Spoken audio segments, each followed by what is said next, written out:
Okay, so today we're going to finish the discussion on forecasting financial statements using the percentage of sales method. Last time, we learned the different ways of forecasting.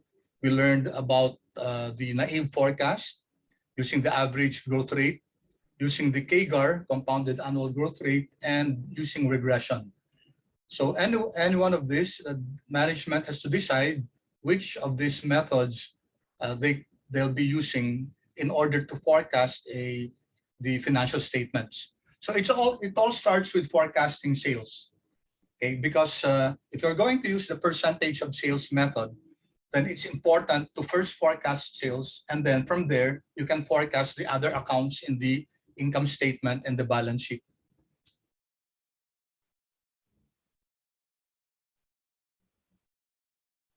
Okay, so last time we learned how to do this. I hope, guys, you also computed for the cost of goods sold. Now, going here, guys, I gave this file already with the answer. Okay, kasi you can also forecast your cost of goods sold based on sales. Okay, so last time we forecasted sales based on year.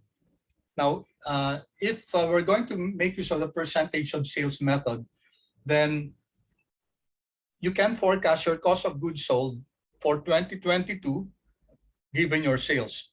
So this diagram, which we did last time, establishes a relationship between your cost of goods sold and your sales.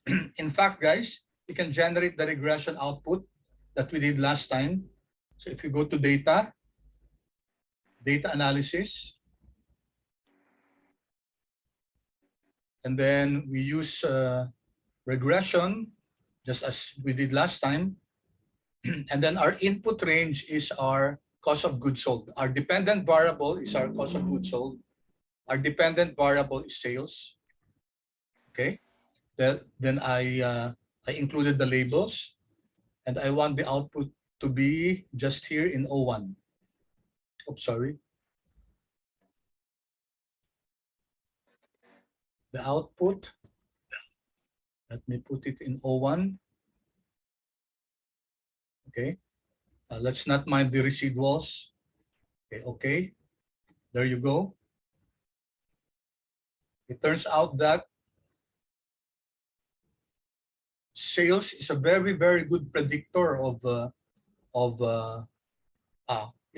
sales is a very good predictor of cost of goods sold, 99.83%.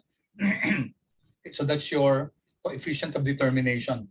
And if you take a look at our parameters, this is the intercept, okay, 63681, which is this one.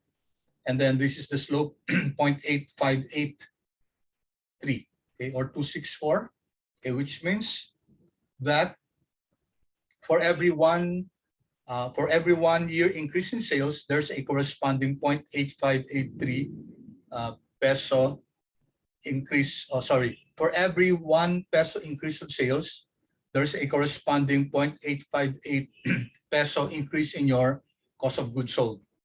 Okay, so that's the marginal effect of sales on cost of goods sold.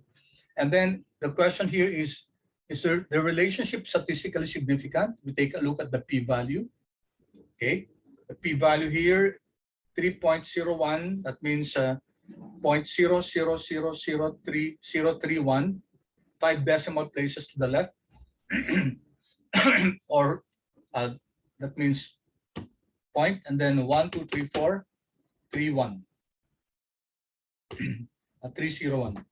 Sorry, 301. Okay, so this is the p-value. So since this is less than 0.05, then we say that the relationship between cost of goods sold and sales is highly statistically significant. Okay, for the intercept, it's not significant. However, we said that we still make use of this in forecasting our cost of goods sold. Here you have, guys, the forecast for cost of goods sold. Okay, assuming, guys, that the sales will be equal to, using the regression method. So I linked it here, this one here. So this is the value of the sales, Okay, the forecasted sales for 2022. If we use that, okay, we can predict now your cost of sales, cost of goods sold. So it's your known Y's, your known X, and your new X. Your new X is the predicted value for sales using regression in 2022. And it turns out that our cost of sales is 3,626,855. Okay, the regression line shows really that sales really can predict cost of sales. No? Kasi ang lapit talaga, no? Halos ang liit ng errors, maliliit yung errors. Okay, so that's just a quick review of what we discussed last time. However, using cost of goods sold and sales as our variables of interest. Okay, so question number A, this is it. Letter B, use regression to develop a linear relationship. This is the linear relationship. And then is the relationship statistically significant? Yes, by virtue of the p-value. Okay, or you can look at the t-stat.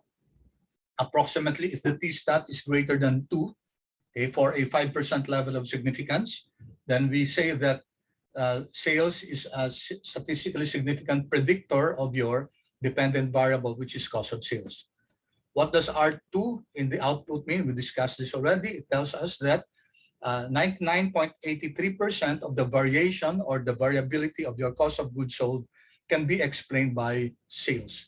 What about the remaining around 0.18%? Then it means that it can be explained by other factors. But this is already very, very high, guys. Predict the next 3 years, okay, of cost of goods sold using sales. If we have, okay, if we copy this, for example,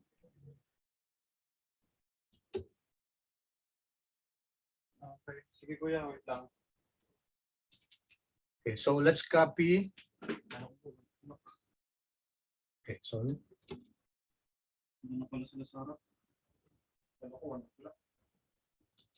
Okay, so we copied here the predicted values for sales for 2022, 2023, and 2024. 23 and 2024. Okay. All right. Then that will be our predicted cost of goods sold. Okay. All right. Any questions, guys, as far as this is concerned? Okay. Or please chat yes, guys, if you got these values. Let me flash this again. You have this already, guys. You have already the formula for cost of goods sold. Now, what we did here was just to copy the values of sales for 2023 and 2024. Kinapi lang natin yung forecasted sales natin using regression here in the first worksheet. Okay, there. And then just copy the formula for cost of goods sold. And these are now your predicted sales, predicted cost of goods sold. And if you check, guys, the increase.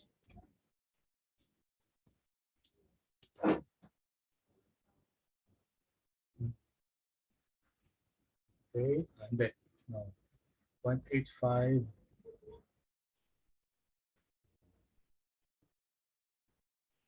Okay. 36. Cost of goods sold is 0.8583.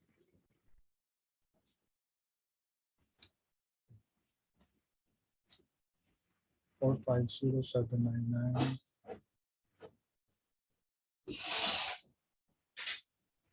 Okay, 0.8583. Bakit 0.8583? Okay. So anyway, sandali guys. Okay. Guys, if there's any noise in the background, pasensya na kasi may mga ginagawa dito, no? Okay, so any questions so far, guys? Any questions as far as your forecast for cost of goods sold is concerned using sales?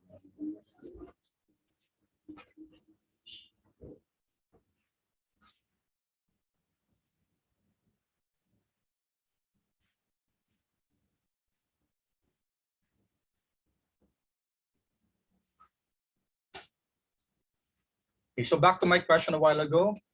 Now, the increase in cost of goods sold here is 450,799. Bakit 450,799? I thought it should be 0.8583. Okay? Yung 0.8583 na to, guys, that's the change in your cost of goods sold for every 1 peso increase in sales. Okay, kaso yung increase in sales natin dito hindi naman 1 eh, di ba? Ang increase ng sales natin, so let me get the increase in sales. This one minus this one, di ba? Okay, so that was the increase in sales. Okay?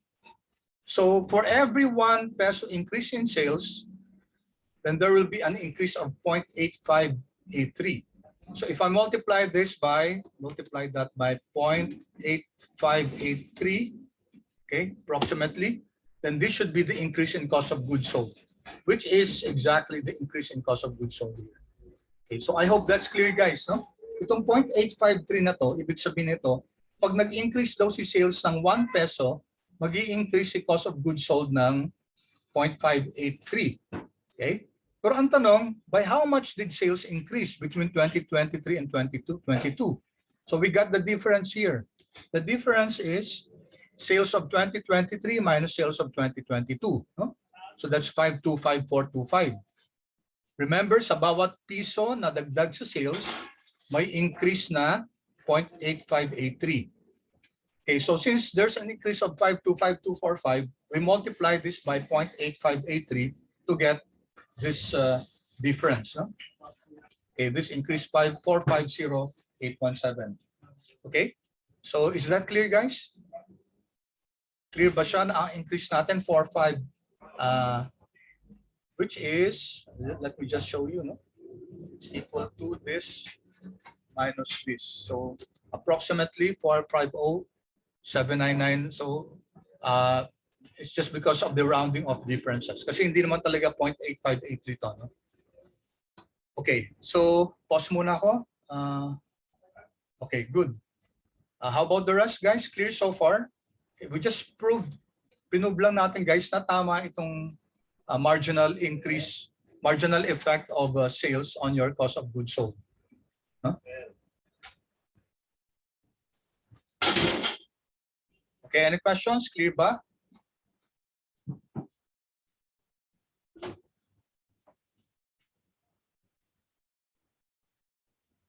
Paki-chat please kung clear so far. For those of you who have not yet, okay, chatted. Okay, thank you. Okay, good.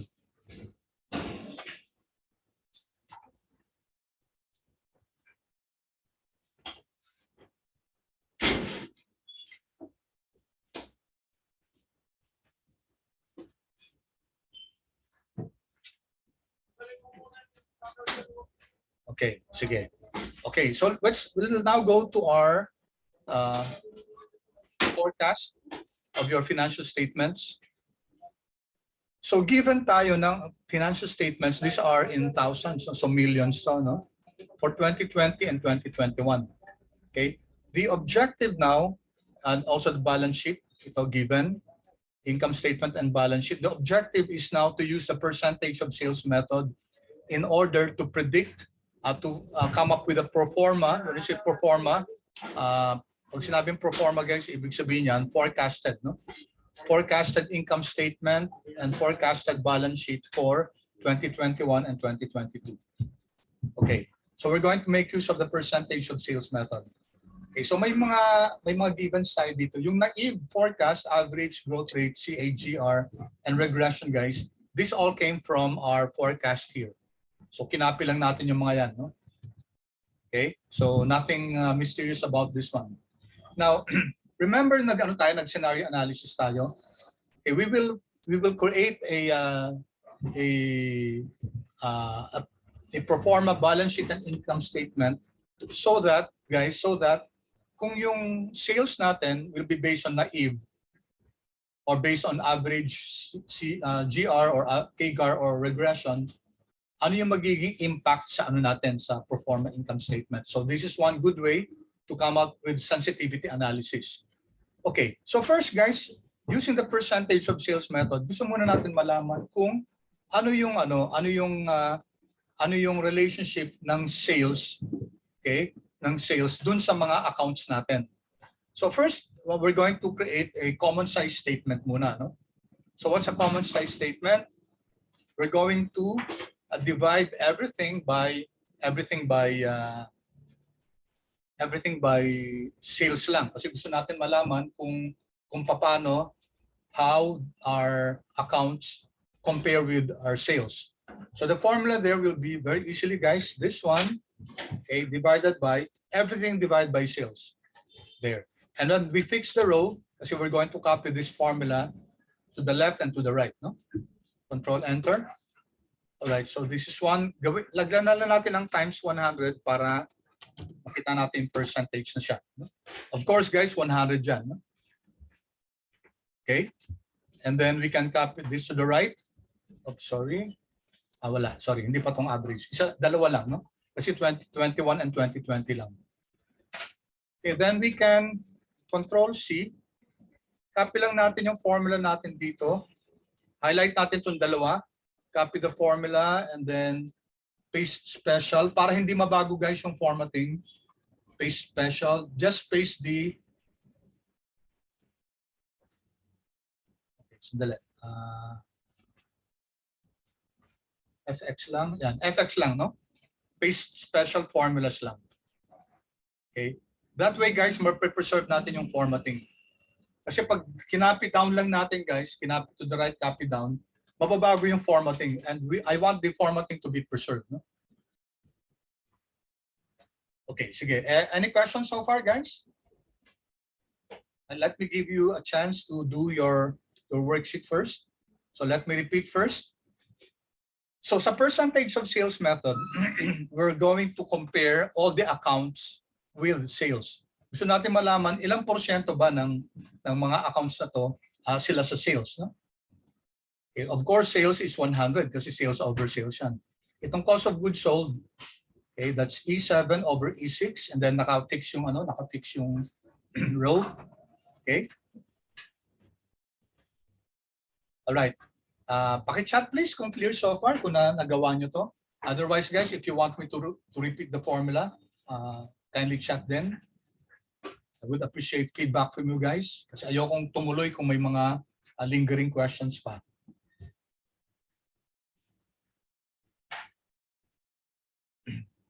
Feedback please.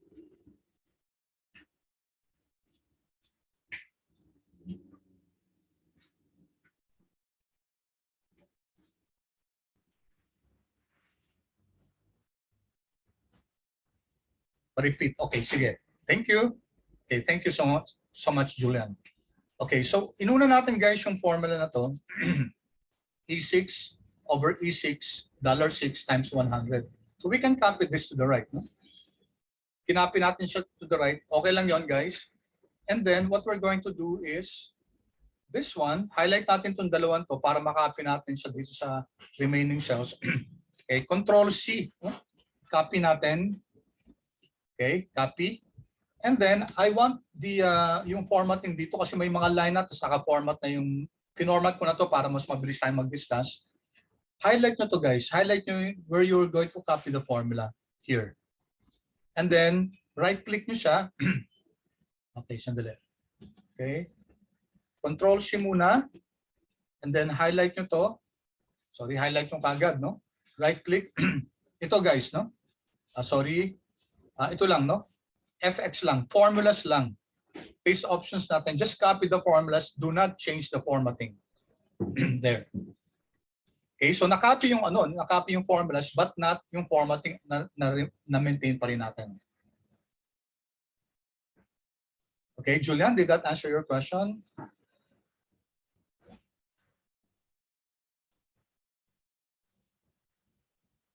Okay, good. Any other questions, guys? May mga questions pa ba?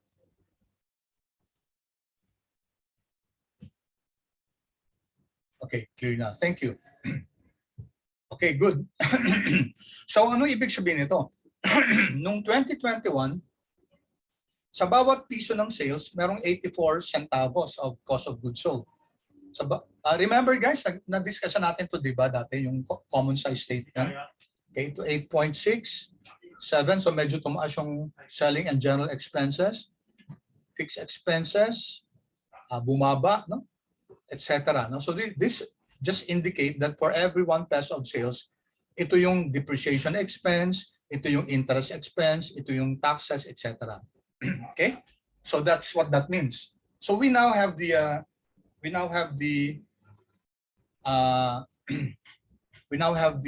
percentage of sales for each of the accounts. Okay? Now what we want, guys, is yung percentage sales na to, gagamitin natin yung percent na to para ma-predict natin yung mga accounts dito. We would want to predict how much will be our interest.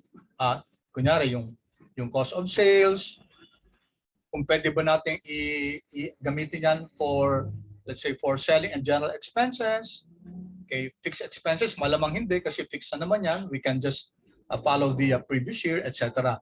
So yun ang gagawin natin, guys. Gagamitin natin yung percentage of sales para ma-predict natin yung mga accounts for 2022. Okay. So 2021, 84.4. No? 2020, 83.4. So what we can do is we can either use yung 2021 figure na lang, or we can use the 2020, or we can just get the average. So what we're going to do is get the average. No? Is equal to average. Average lang natin, guys. Yung 2021 and 2020. Average natin siya. Control Enter. Okay, once again, guys, ikakopy natin formula na to. No? Control C, copy. Highlight everything here para ma-preserve yung format, and then FX format. Okay. Okay? Bigyan ko lang to ng shade para to indicate that this is what we're going to use, okay, in order to predict our accounts. All right, clear tayo so far, guys?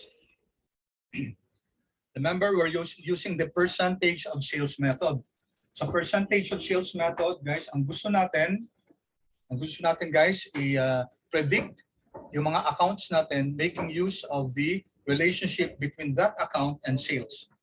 Since we already have yung percentage ng account niyan over sales, then we can use that.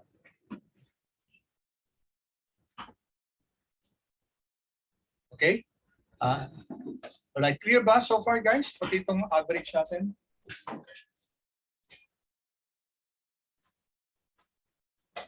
Chat naman, please. Okay, clear. Don't hesitate, guys, to ask questions. Okay, very good. Thank you. How about the rest, guys? Yan. Okay, thank you so much, guys, for your feedback. Although hindi pa nagbibigay ng feedback yung iba, no? Okay, so let's see, guys. Let's see. Okay, thank you. All right. Now, we're ready now to predict, guys, yung ano natin, yung income statement natin. Unang-una predict yung income statement. Tapos yung balance sheet. Now, once we have the income statement and the balance sheet, then I'm sure you can already prepare the statement of cash flows. Kaya nyo na yan, no? Kasi natutunan na natin dati yan. Okay. So, ano yung gagamitin natin na forecasted sales? Ano siya? No? So, may apat tayong predict, di ba? May apat na values tayo. Yung naive, yung average growth rate, yung CAGR, at saka yung regression. Okay?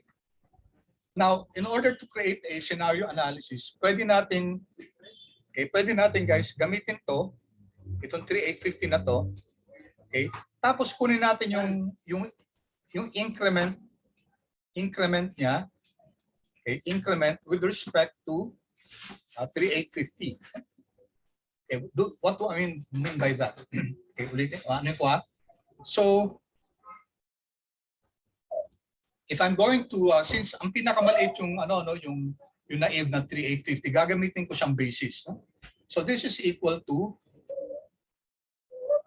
this one 3850 divided by 3850. And then I'm going to fix i-fix ko yung 3850. Okay? And then I'm going to copy the formula down. Okay, ano to? So this means that 3850 is 1 times 350. Itong 1.2030, ito means that 4631, yung average growth rate, is 1.2 times greater than 3850. How about 1.1946? It means that yung 459 natin, yung figure natin, is 1.19 times greater than 3850. And then itong regression natin ng 4.3 million, it means that it's 1.1169 times greater than 3850. Okay? Now, ang gagawin natin guys, dun sa sa scenario analysis, ipepeg natin dito. No? So this one, multiplied by 3850. So paglagay natin, papakita ko So this is equal to this one, okay, multiplied by our 3850. Okay. Siyempre, pag minultiply natin ng 1 yan, ang magiging forecasted sales natin will be this 3850. But what if rather we use the average growth rate? So gagawin natin itong 1.2030. No? Palitan natin ito nasa yellow. 1.2030. When we change this, yung 1.2030 na to, naging 4631.55 na siya, which is this one. Okay? So approximate lang yun, hindi naman talaga eksakto kasi nag-round off tayo dito. No? Okay? Although if you make it 5 decimal places, guys, if you want to be more exact, no? Pwede natin gawing 5 decimal places yan. There. Okay, tapos yun ang ilalagay nyo dito, kung ano man nakalagay dito. No? 1.20301. Kung gawin kong 1.20301 to, then what happens? 4631.59. Okay? 4631.59. Medyo may konting discrepancy. Konti lang, no? Konti lang. But let's not make it that exact kasi nakaano naman to, forecast naman to guys, no? So 4 decimal places for our purposes will be okay. So ngayon, ano nangyari? Itong sales natin, okay, it will be variable. It will depend on this one. Okay? Kung naalala nyo guys, kung naalala nyo si data and then what if analysis, si scenario manager, if you remember this, mag-a-add tayo guys, mag-a-add tayo. Kanya, scenario name, naive. Diba? Naive, ilalagay natin dito, naive. Tapos changing cell natin, ito, diba? Ito yun. Okay? Tapos okay tayo. Tapos ang ilalagay natin dyan, 1.0000. Pag naive, diba? Dapat exactly the same, 1.000. Okay? And then add na naman tayo. No? Add. For example, average growth rate. Average growth rate, again, nakalink sa N5 dito. And then okay. Tapos ilalagay natin 1.2030. Yan, 1.2030. Okay, di ba? And etc. No? Etc. So that when we run this later on, okay, depende yan sa nakalagay dito. If you want to predict ngayon if you want to forecast the financial statements using kunyari yung regression natin 1.1169. Papalitan nyo lang to. 1.1169, di ba? 1.1169. Actually, doon na mismo sa sa scenario analysis, ano? So ito yung forecasted sales natin using 1.1169. Okay, so this is how to do a scenario analysis, no? Okay, questions guys? Questions? Okay, chat naman please kung clear so far.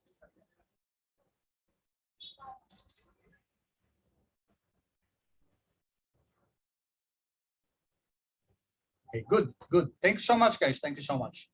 Okay, so let's just leave it at the regression, no? Gagamitin natin yung regression natin to forecast your sales. Okay, now we can now go down to the income statement, no? Okay, first, gross profit na, cost of goods sold natin. Sabi natin ang gagamitin natin sa percentage of sales method. So we'll use the average 83.9. Okay, so how do we compute now for cost of goods sold? So this is equal to your sales, okay? Now we're going to copy this.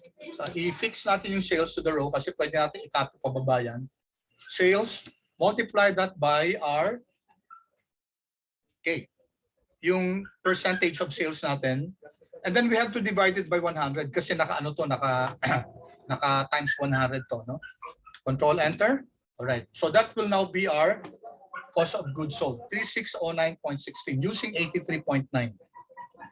Okay? Take note guys that when we forecasted this, lumalabas dun sa ano, 3626 using regression.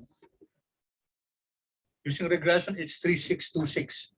Pero using the percentage of sales method, 3609. So medyo may pagkakaiba. No? But it's okay since we're using the percentage of sales method. Okay, thank you.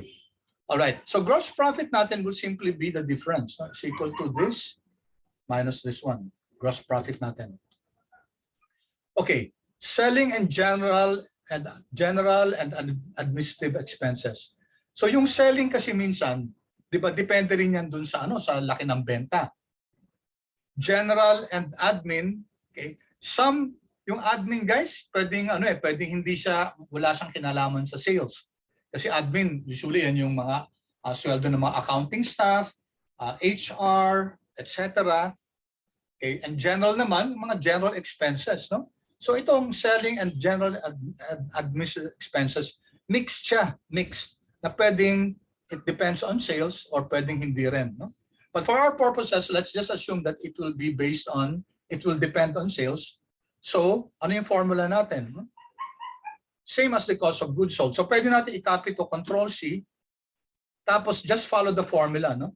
Yan, para hindi na tayo nagbabago ng ano. Kasi pag i-copy down lang natin, no? Unang-una tatamaan si gross profit. Hindi naman natin gagamitan ng percentage of sales yan. Okay. And then fixed expenses, guys, since this is fixed, so we will be assuming na pareho lang yun sa 2022 at saka 2021. Okay? Fixed expenses.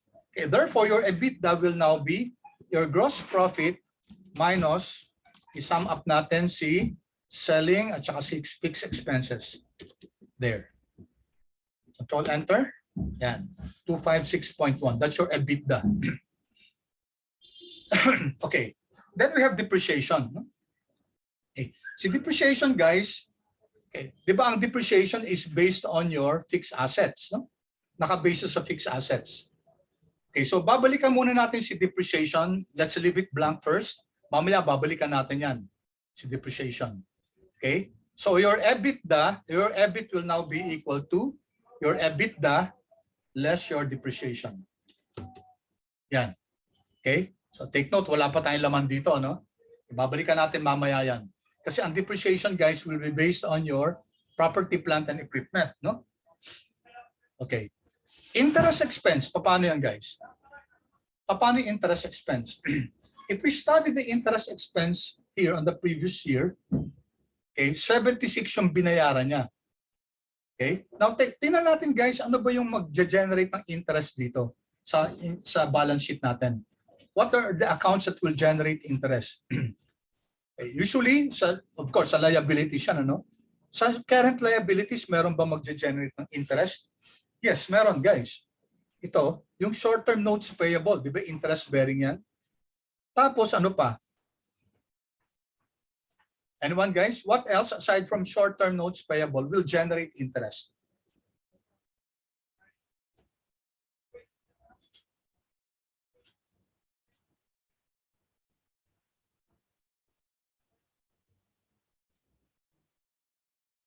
At na ganyan EBIT natin.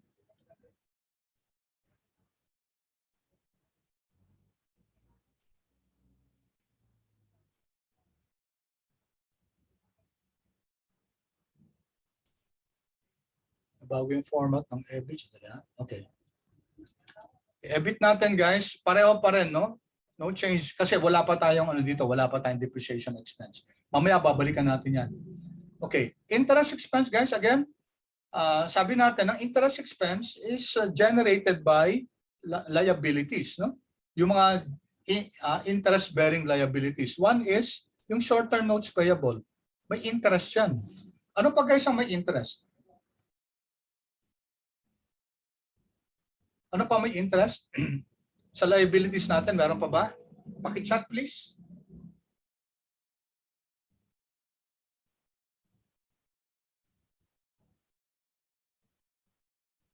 Chat please.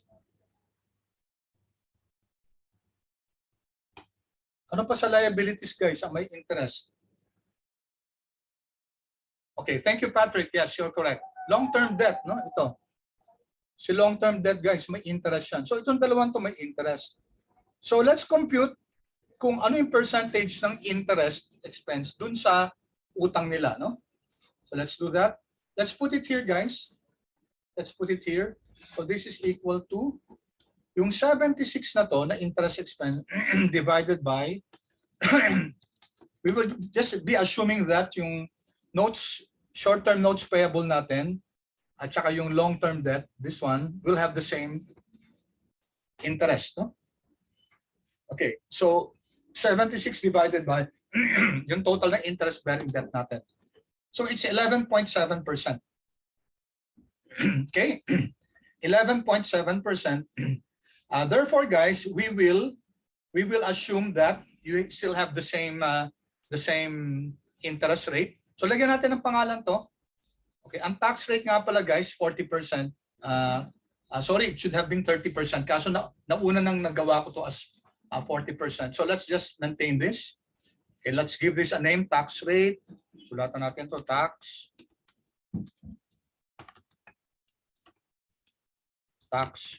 rate. Enter. And this one, let's call this interest rate. Enter. Okay, so guys, so ang interest rate natin, ang interest expense natin will be equal to your interest rate. Okay, may pangalan na tayo ditong interest rate. Okay, multiplied by, okay, sum, whatever guys, whatever the short-term notes payable, comma, and long-term debt is for 2022. Okay, take a look at the formula, guys. Wala pangalan laman, ano? Wala pang laman. Pero ipasok na natin yung formula natin. No? Interest rate times yung sum ng magkano man yung ano natin, short-term notes payable at saka long-term debt for 2022. Okay? Enter. So it turns out na zero pa siya ngayon kasi nga hindi pa natin nalalagyan ng values doon. Alright, so we have now earnings before tax. This minus this. That's our earnings before tax. Okay, dapat naka-bold din to.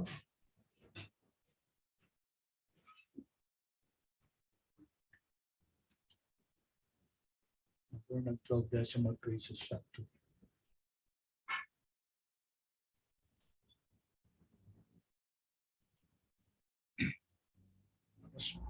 Pareho natin. Notice guys, yung mga subtotals, ano? Naka-bold at saka naka-highlight. Okay, taxes guys. Taxes will be equal to whatever your earnings before tax is, multiply that by your tax rate. No? Tax rate. Okay. Control Enter. Okay, pause muna ako guys kasi mukhang I might be going too fast. Okay. Any questions?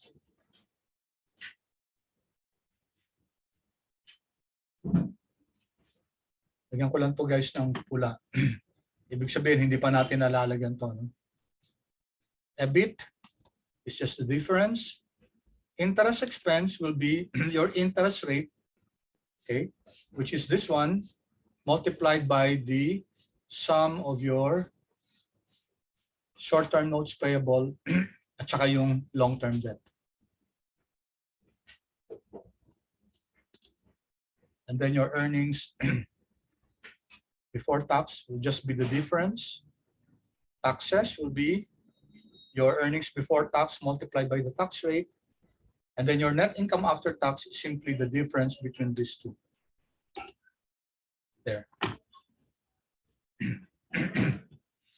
Okay, any questions? May nag-chat. What's the formula for interest? Okay, thank you, Kyron.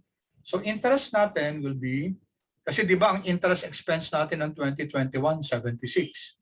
Saan nanggaling yan? Nanggaling yan dun sa ano natin, sa liabilities na short-term notes payable at saka long-term debt. So to compute for the interest rate, kinuha lang natin guys yung ratio. So there, it's E4, E14, yung interest rate natin divided by the sum of your notes payable at saka yung short-term notes payable at saka yung long-term debt. Okay? And then we gave that a name, no? We gave it a name, interest rate. Okay, Karen? Okay, thank you. Any other questions, guys?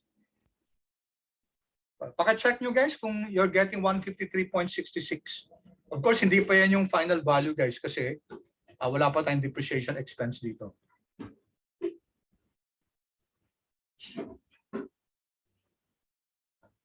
Okay, let's proceed guys. Okay, next. Cash and cash equivalents. In the same manner guys, kunin natin yung ratio nito. So this is equal to, copy na lang ulit natin, no? Copy natin ito. Control C. Copy natin dito. Copy na natin dito lahat, no? And then just the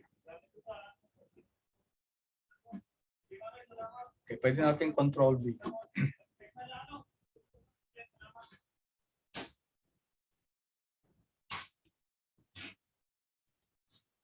What's the formula?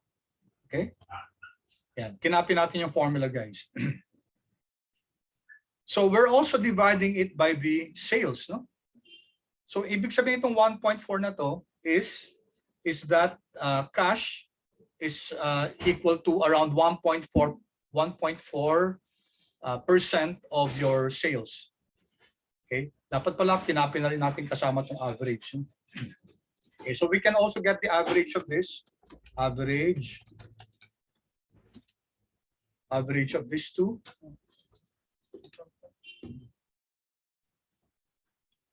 And then, copy natin. Tapos we'll just remove yung mga hindi relevant. Kunyari, itong total current assets, tanggalin natin to. Let's see, plant and equipment, accumulated depreciation, net fixed assets, total yan. Of course, wala ito. Yung magiging relevant lang sa percentage of sales natin. Yung mga totals, wala yan. Common stock. Sige, tanggalin ko na muna to. Okay? Because we will have to decide, guys, which of this should depend on sales. Kasi hindi naman lahat dito, guys, magdi-depend sa sales. Kunyari, yung common stock. Common stock, guys, it does not necessarily depend on sales. Retained earnings, hindi naman nagdi-depend sa sales yan. Okay? So let's see, guys. Let's see now. Okay. Number one, cash and cash equivalents. So we need to forecast cash and cash equivalents. So ang tanong, yung cash and cash equivalents ba nagdi-depend sa sales? Okay, so can we use the average 1.5? Okay, so medyo maraming discussion dito. It really depends on management. Kasi remember that yes, cash and cash equivalents can be related to sales kasi saan ba nanggagaling yung cash? Kunyari kung yung cash, of course, yung cash dependent also on the sales, no? The more sales, the greater will be the cash balance. Kaso guys, usually ang management hindi nila nilalagay lang sa cash yung pera nila. Either pinapasok yan sa inventory or sa long-term assets kasi bakit kunyari yung collection ng cash lang, hanggang cash lang yun. Pag cash lang yan guys, hindi mag-earn yan. Okay? So we take this with a grain of salt. So possibly na related pa rin siya sa sales, but to a certain degree lang. But for our purposes, guys, we will just use the average na 1.5. But again, guys, let's take it with a grain of salt. No? But let's use that. So we compute for the cash and cash equivalents based on the average. Okay, so we can use this one. Itong cost of goods sold natin. pwede natin magamit tong formula to kasi yung cost of goods sold, ginamit natin yung average, multiply that by the sales, okay, and then divide it by 100. So we can copy this, Control C, and then, okay, just the formula there. Okay, so ito ngayon yung forecasted ano natin, cash and cash equivalents, no? Okay, ganun din guys, si accounts receivable at saka si inventory, ito yung mga assets na to na talaga nakalink sila sa ano, sa sales. Okay, so using this formula, i-copy na lang ulit natin tapos i-paste natin sa dalawang accounts receivable at saka sa inventory. Just the formula. There. Okay? So definitely guys, si receivables, nakalink kay sales yan. Okay? At saka si inventory, no? Naka-relate kay sales yan. Okay? So we can now compute for the current assets. Pakita ko lang yung formula natin. Pareho din, ano? We use the sales for 2022 and then we multiply it by the factor, yung percentage of sales na 1.5. Okay? Ganun din guys sa accounts receivable. Tingnan natin yung formula na to. It's still the sales of 2022 multiplied by the percentage of sales divided by 100. No? Also for inventory. So we can sum this up. Okay. All right. Any questions so far, guys? Format ko lang to. Lagyan natin ng paki-chat naman please guys kung nakahabol kayo sa total current assets.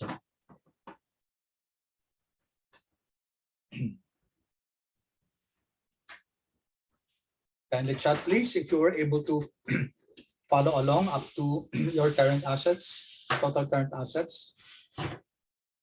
I'll wait for your response, guys.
Okay, 9 pa lang. Yung iba guys, okay, wala namang questions, ano? Okay, sige. All right, now we have total current assets. Okay, let's go to plant and equipment. Okay, so itong plant and equipment na to guys, usually, pwede rin siya nag-vary with respect to sales. So pwede natin itong gamitin yung 14.0. Unless guys, usually naman kasi ang ginagawa dyan, nag-identify sila no, ng kunyari ng equipment na bibilihin. Okay, let's just assume that the company has earmarked a particular equipment, no? Okay, additional, sabi nila mag-a-additional na PPE sila, na plant and equipment worth around 50 million. So ito yon. Okay, so now, since magbibili ng panibagong equipment na worth 50 million, yung plant and equipment natin, which is actually, so at cost to, no? At cost. At cost. So it will now be equal to this one plus yung additional na 50,000. Okay, there. Okay, so ito information sa atin, no? That the company will buy a new equipment. Pero kung ginamit natin guys yung ano, yung formula ng percentage of sales, control C ko to, no? It will be equal to, so this multiplied by kung 14% to divided by 100. So ang mangyayari, 601 yung ano natin, yung estimated natin na plant and equipment. Okay? So I hope clear yan, guys. Ito kasi may additional information tayo na 50 daw yung bibilhin na ano na bagong equipment. Okay, so the life of the asset is palalagyan pala natin to, guys, ng ano no, ng salvage value.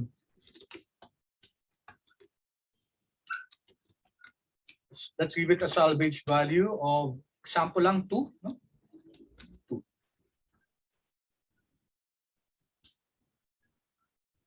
2. Okay, therefore we can compute for the depreciation nitong bagong equipment natin, no? Okay, so how do we compute for the depreciation? You know, guys, yung formula naman ng depreciation, di ba? Our depreciation will be equal to original cost minus the salvage value divided by the life of the asset. Let's just use the yung simple na depreciation method, yung straight line method, or we can use the SLN function.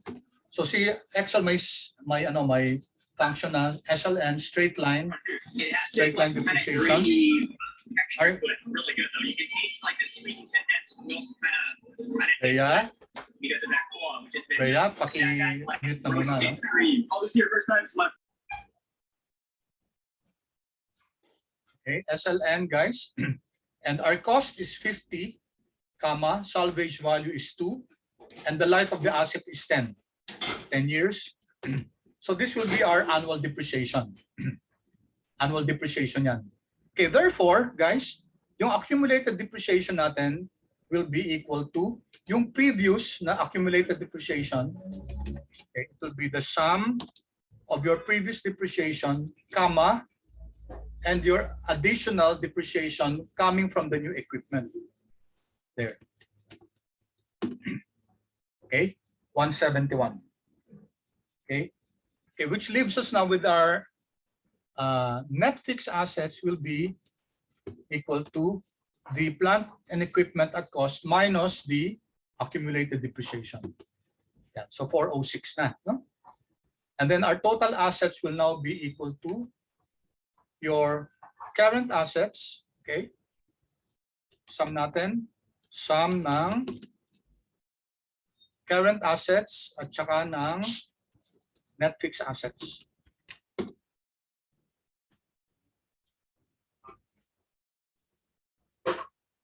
Okay? Pause muna ako, guys.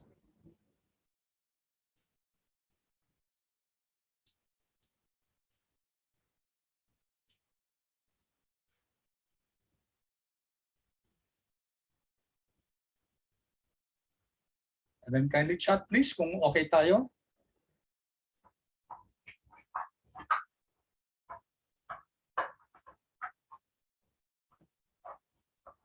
Any questions about the property, plant, and equipment? Ito, guys, kasi may information tayo na magdadagdag ng 50 million worth.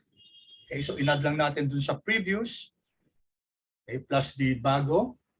Okay, then accumulated depreciation. We first compute for the additional depreciation coming from the new equipment.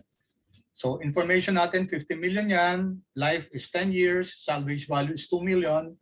Then we can compute for the annual depreciation using the SLN, or pwede yung straightforward na formula, which is just the value of the asset minus the salvage value divided by the number of years. Okay, so sa accumulated depreciation natin, nadagdag yan, no? Yung previous na accumulated depreciation plus the additional depreciation. Okay? Okay, guys, clear so far?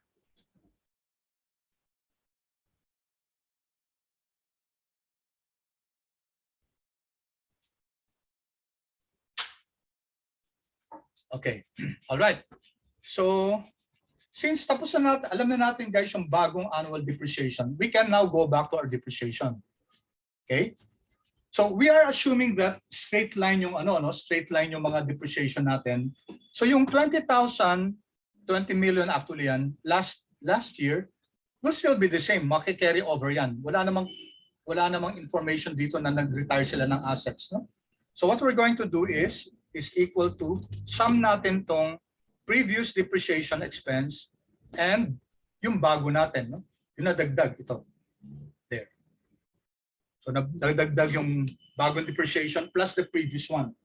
Kasi pag straight line guys, 20 ng 20 ng 20 ng 20 yan. Unless na ma-consume na yung life ng asset. No? Okay? Alright. So it's now 24.80. Okay? And accordingly guys, nagbago yung ano natin. No? Nagbago yung 138.78. Nagbago yung net income after tax natin. Hindi pa rin final to kasi wala pa rin yung interest expense natin. Okay. Let me pause for a while. Just make sure guys that you have this. You have these figures.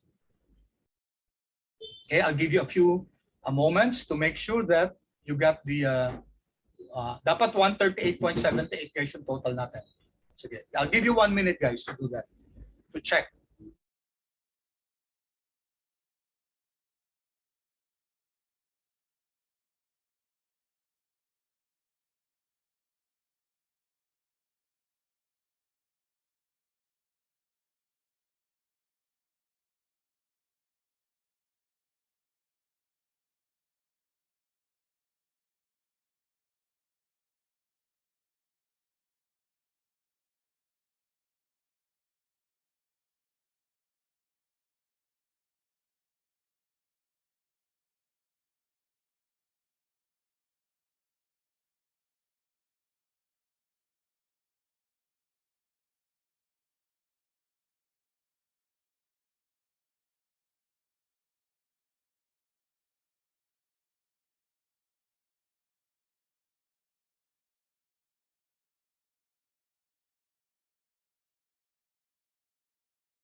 Okay. No questions, guys? Okay, so let's move on. So ito na lang, guys, no? Yung liabilities and equity na lang natin. Okay, what do you think, guys? Is accounts payable directly related to sales?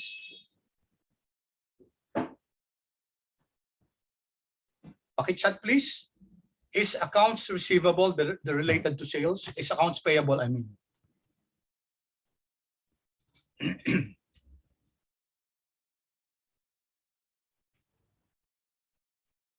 Hello? Wala nang... Para alam natin na kinumpute natin yan.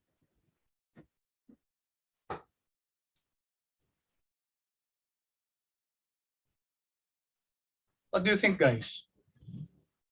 Is accounts payable related to sales?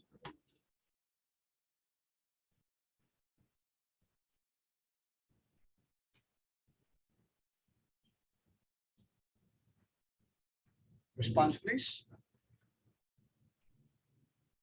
Okay, Patrick, thank you.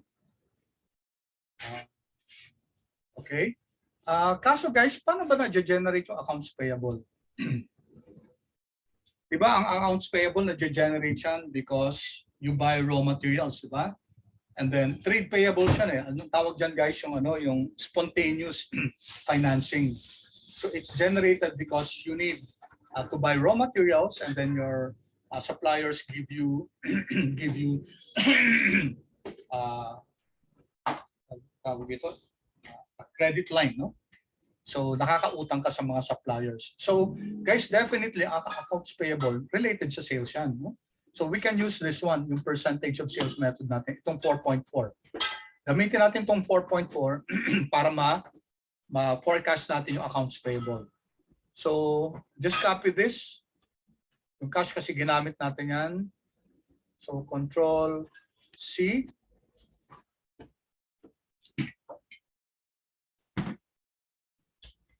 Okay, hindi ka na-copy. Control C. Then just the formula. Okay. So that's your accounts payable, guys. No?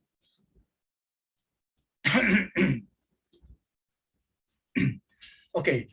So how about short-term na notes payable? So a note, guys, this is notes payable, no?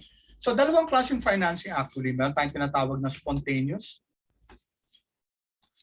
financing. And the other one is discretionary. Anong difference nila? Si spontaneous financing, example yan si accounts payable. Spontaneous in the sense that it's generated in the ordinary course of business. Vis-a-vis or against discretionary na ito talagang pinaplano to. Discretion yan ng top management. Kung uutang ba using notes payable. So example ng discretionary financing dito, yung notes payable na yan. Yung long-term debt. Okay? Yung common stock. Yan ang tinatawag natin na discretionary. Kasi management will have to decide, nasa discretion ng top management yan kung mag-i-issue ba sila ng common stock, mag-i-engage sila into long-term debt, etc. No? Or mag-hihiram sila ng notes payable, long-term or short-term. Ang tawag ng discretionary financing. So usually guys, yung mga discretionary financing, hindi natin pinepeg yan sa sales. Kasi it will take further decision or study of the management. No? So they're not spontaneous. So tsaka maraming factors guys. Paano tong short term na to, yung last year? Baka naging mature na siya. So itong 225 na to, baka wala na siya sa 222. So we don't know kasi wala naman tayong ganung klase information. So just to simplify the matters guys, we will just assume that si short-term notes payable natin will be the same as the previous one. So hindi natin gagamitan to ng percentage of sales method. Ganon din si long-term debt. Si long-term debt ganon din. We will assume that it's the same as the previous one. Okay? So that's the best thing to do here. Hindi natin siya ipepeg sa sales kasi nga hindi naman siya spontaneous. It will take really a decision on management. Parang common stock din. So equal na natin to dito. No? Si common stock ganon din guys. No? Common stock is based on it's a discretionary funding. Hindi basta-basta tumaas yung sales, magtataas ka agad ng common stock. It's not like that. Okay, so itong other current liabilities, okay, so we will just assume na pareho siya ng accounts payable. So Control C, gawin din nating dependent dun sa sa sales, no? Okay? So we now have some ng ng total ng current liabilities. Okay, we now have your long-term debt. So we can now sum our total liabilities. Okay. Pause muna ako guys. Okay. I hope you got 1002.5.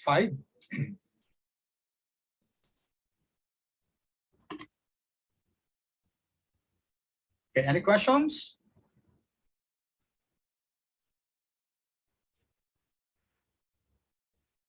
Paki-chat naman please kung clear so far so that I know guys kung nakakahabol kayo. Baka masyado na ako mabilis.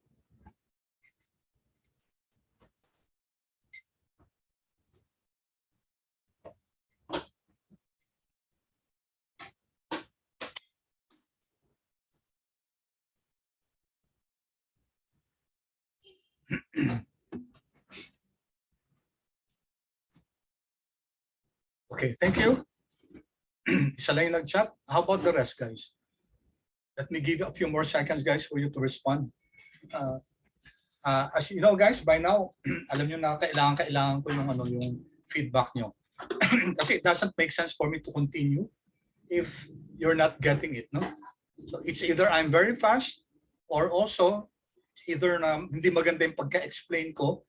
So very particular ako doon kasi guys, sayang yung time natin that we invest in this one. Kung baliwala din pala yung hindi nyo pala naiintindihan yung pag-explain ko because hindi maganda yung pag-explain ko guys. No? Okay? Okay, good. Thank you. Thank you so much. Yeah. All right. So, okay na tayo sa common stock. Pareho pa rin. We're not assuming that the company will issue new shares of common stock.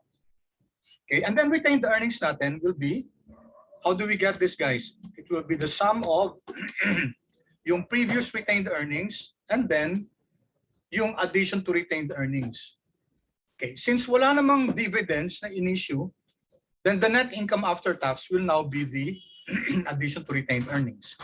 And of course, guys, kung merong addition, pag may dividends, pag nag-issue ng dividends, ima-minus natin dito 'yon. Tapos kung ano man natitira, yun ang addition to retained earnings. Since in this company there's no dividends issued, then ang bagong retained earnings natin will just be the sum. Okay, so our total shareholders equity will be the sum of common stock and retained earnings.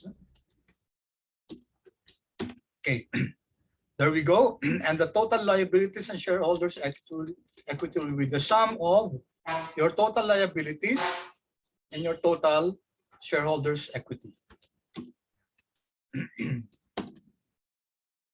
Okay, 1781.21.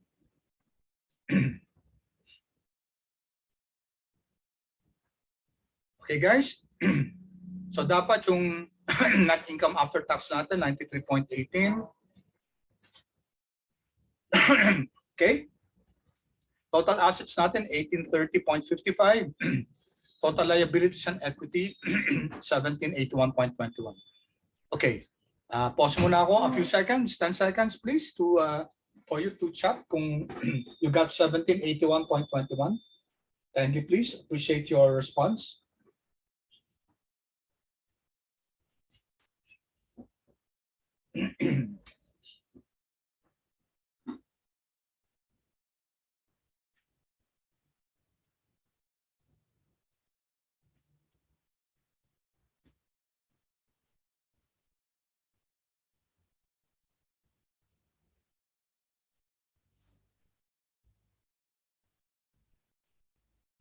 Waiting for the others to respond, please. If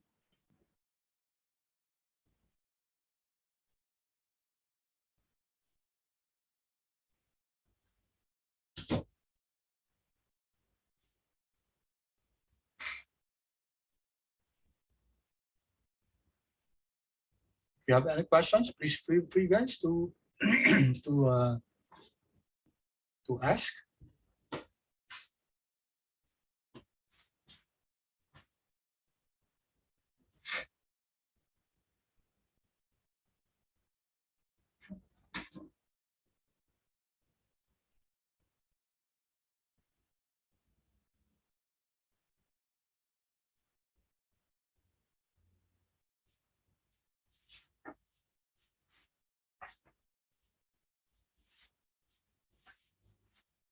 Okay.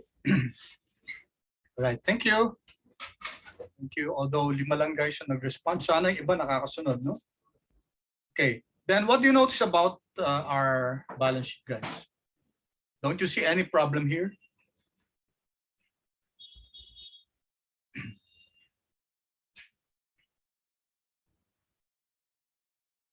May problem ba tayo sa balance sheet natin?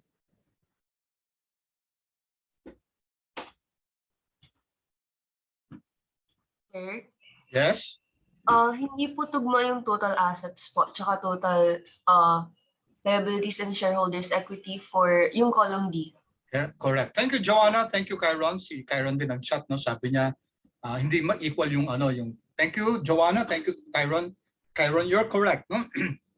Hindi balance sheet to. Kasi total assets natin 830. Tapos yung financing natin kulang, no?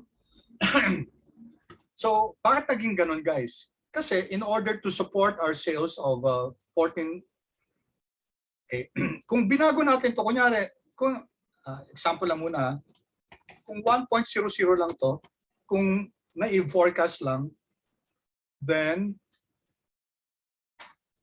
okay, actually may problem din tayo, no? Kasi meron tayong surplus.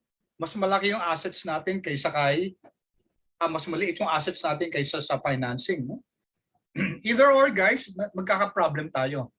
So let me revert back to 1.1169. Okay. Here we have, as Joanna and Kyron pointed out, meron tayong discrepancy kasi hindi equal yung total assets at saka total liabilities and equity, no? So this is what we call a, anong tawag nito? Deficit, no? Kulang yung ano natin, yung financing. Okay, kailangan natin itong 1830 na to na asset para sa level of sales natin na pino-forecast. If we really want to have these sales, it has to be supported by this level of assets. And it has to be supported by financing also. So sige, lagyan natin, guys, ng ano, ng, we call this, guys, let's compute. Let's get the difference, this one minus this one. Okay? 1830 minus 1781.21, you have 49.34. Okay. So let's give this a name. It's equal to, if this one is positive, then we call it a deficit. Ibig sabihin deficit, mas malaking assets natin. Kulang yung financing natin. Otherwise, we call it, however, another if, comma, if on the other hand, if this one is less than 0, okay, you call it a surplus. Otherwise, guys, you call it balance. Ibig sabihin, equal lang yung ano, equal yung assets natin at saka yung liabilities natin. Okay. Of course, we want the deficit to be, we want this to be balanced, no? So ano gagawin natin dyan, guys? Ang unang tanong, okay, sandali ha. Okay.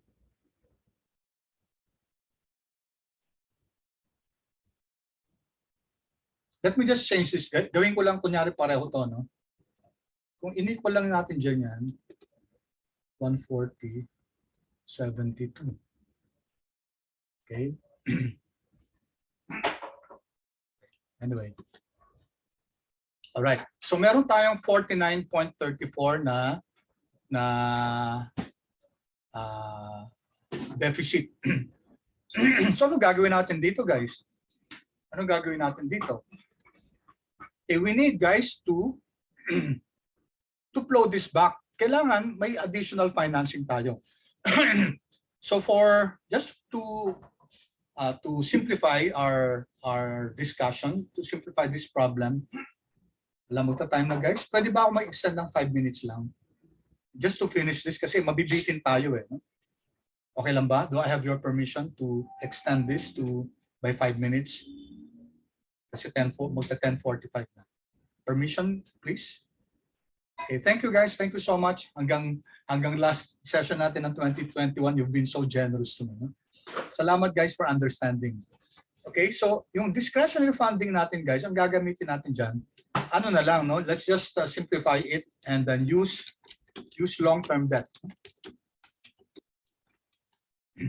Long-term debt to finance yung discretionary funding natin, no? Okay. So ang gagawin natin, ima-manual muna natin to, guys, ha.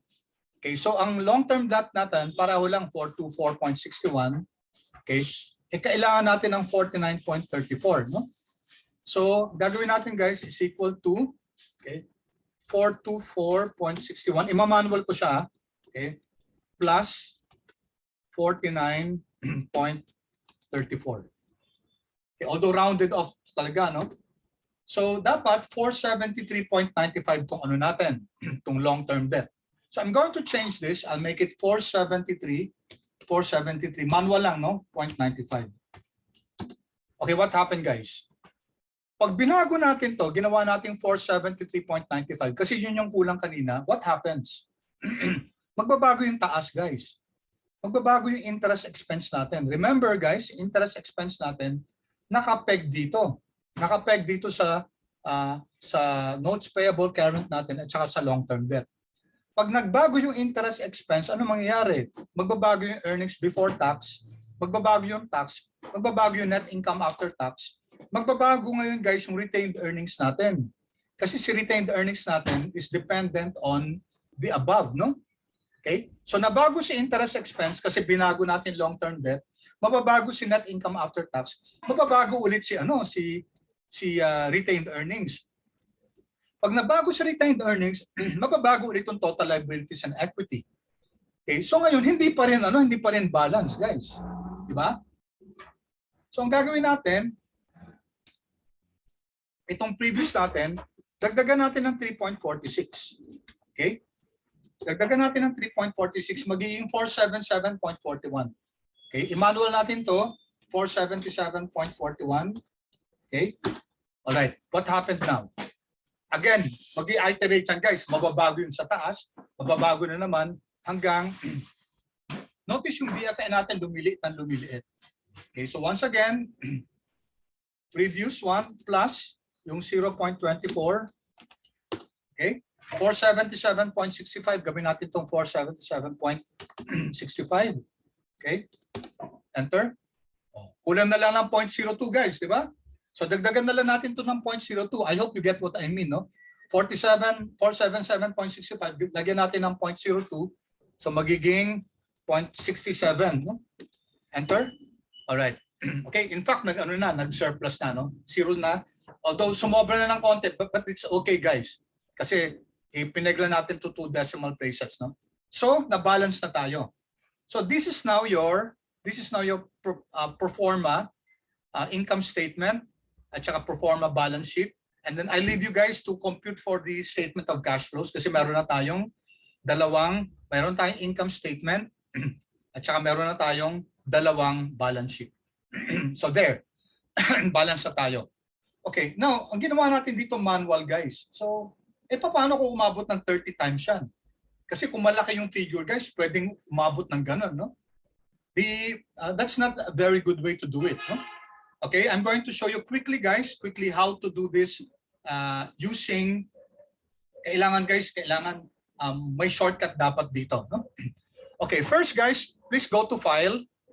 Kailangan, guys, ano natin kay Excel na ipapa-iterate natin yung process natin. Please go to file, go to options, file options, and then formula. Okay, dapat, guys, make sure that enable iterative calculation dapat nakaklik dito, no? Dapat nakaklik. Okay.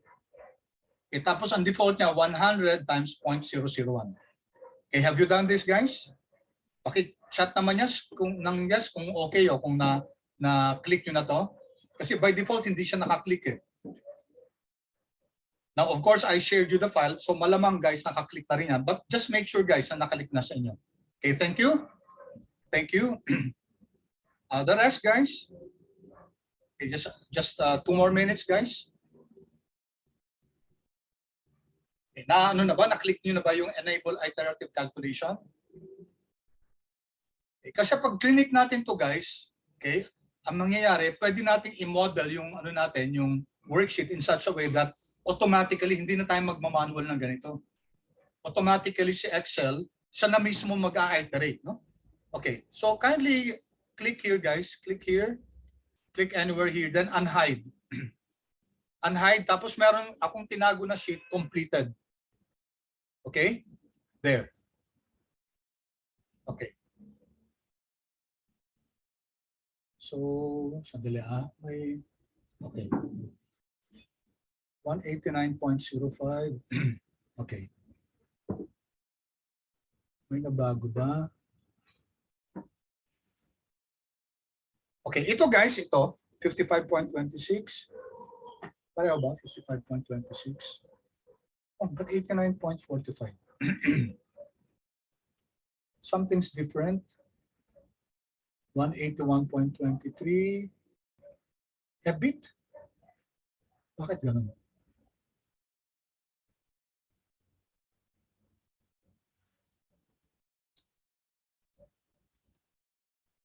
M15, okay.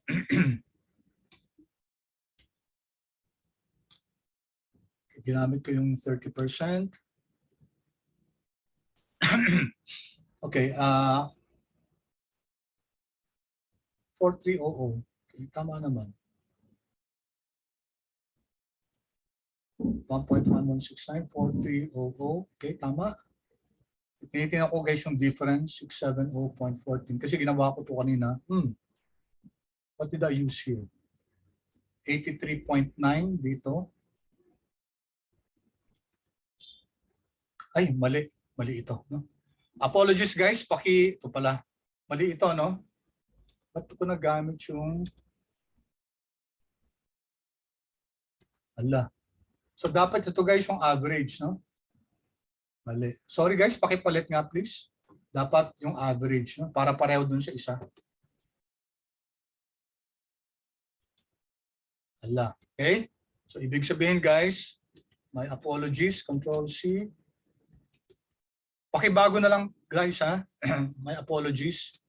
Kasi nakopy ko siya. Ito yung nagamit ko na ano na mali. Yan, ito tama na. Okay. So, ito guys, ito naka-ano na to, naka-proforma. So, I'd like you to study guys ito. So, may mga dinagdag ako dito na formulas, no? So, yung ano natin, yung long-term debt, okay? Hindi na yung kanina. So, medyo naka-ano na siya, nag-iteration ako, no? Kunyari pag zero to, ibig sabihin walang iteration.